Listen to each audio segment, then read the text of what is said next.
Daniel had always considered himself a rational man, someone who didn't believe in ghosts, conspiracies, or anything that couldn't be explained with logic. But in the past few weeks, something about his wife Claire had begun to shake that belief.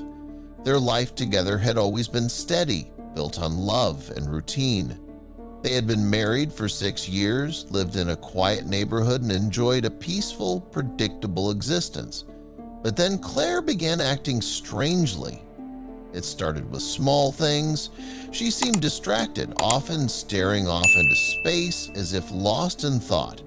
She would forget simple details like whether she had locked the door or what they had talked about the night before. At first, Daniel thought it was just stress. Claire had been overwhelmed with work at the publishing house, and he assumed the exhaustion was catching up to her.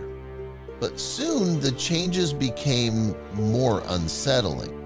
Daniel began waking up in the middle of the night to strange noises coming from the kitchen.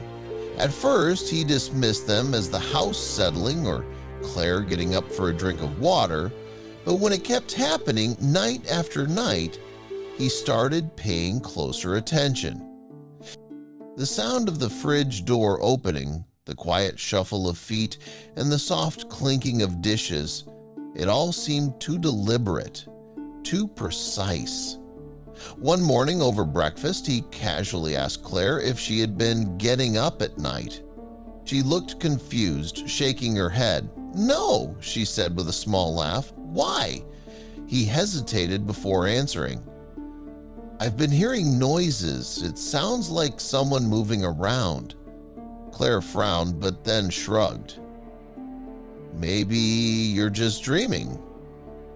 But Daniel knew he wasn't. The next night, determined to find out what was really happening, he forced himself to stay awake. He lay in bed, listening. For hours, nothing. Then, at exactly 3:12 a.m., Claire moved. She sat up slowly, her head tilting slightly as if she were listening to something. Daniel held his breath as he watched her rise from the bed and walk out of the room. His pulse quickened as he followed her down the hallway. She moved soundlessly, her bare feet making no noise against the wooden floor. She didn't turn on the lights, didn't hesitate. She walked straight to the kitchen and stopped in front of the fridge. But she didn't open it. Instead, she placed her hand flat against the door and whispered something so faint that Daniel could barely hear it. He stepped closer, straining to listen. "Let me out," she whispered. "Let me out." A wave of unease washed over him. "Claire?" His voice was quiet, hesitant. She didn't react. He reached out and gently touched her shoulder. The second his fingers grazed her skin, she let out a sharp, ragged gasp and stumbled back, her eyes darting around the room like she had just woken from a nightmare. What am I doing here?" she murmured, her voice shaky. "You don't remember?" Daniel asked, his throat dry. She shook her head, hugging herself. "I was dreaming, I think."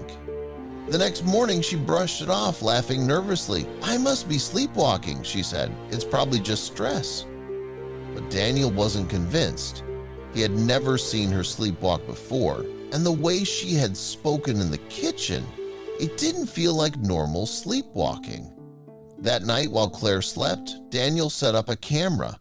He positioned it discreetly on the bookshelf in their bedroom, angling it so it would capture both the bed and the doorway. He felt uneasy about spying on his wife, but he needed answers. At first, there was nothing. Hours passed and Claire slept peacefully. Then, at exactly 3:12 a.m., she sat up. Daniel's stomach tightened as he watched on his phone. But then something happened that made his skin crawl.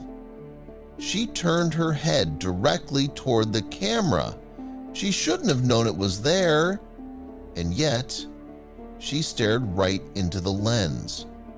She sat completely still, unblinking for almost 30 minutes. Then, without warning, she got up and walked toward the back door. Daniel's hands trembled as he watched her unlock it and step outside.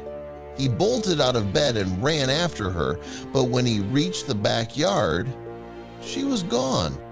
The night air was heavy with silence, the grass damp beneath his feet. He scanned the yard, his breath quickening. Then he saw her. She was standing in the middle of the lawn, barefoot, her head tilted back, staring up at the sky. Her lips were moving, whispering something. He stepped closer, heart hammering. "Claire?" She didn't respond. He moved even closer and realized she wasn't just whispering. She was repeating the same phrase over and over. "It's coming, it's coming, it's coming." A sick feeling churned in his gut. "Claire?" he said again, louder this time. She turned to face him, and for a moment, he swore her eyes weren't her own. They were vacant, hollow, like something else was looking through her. Then she suddenly collapsed. Daniel caught her just before she hit the ground, his heart pounding. She gasped awake in his arms, eyes filled with confusion. What am I doing out here?" she murmured weakly. "You don't remember?" he asked. She shook her head. Daniel didn't sleep that night. He didn't tell her about the camera. He barely let her out of his sight. He just held her, his mind racing with questions. What did she mean, "it's coming"? And more terrifyingly, what if it was already here?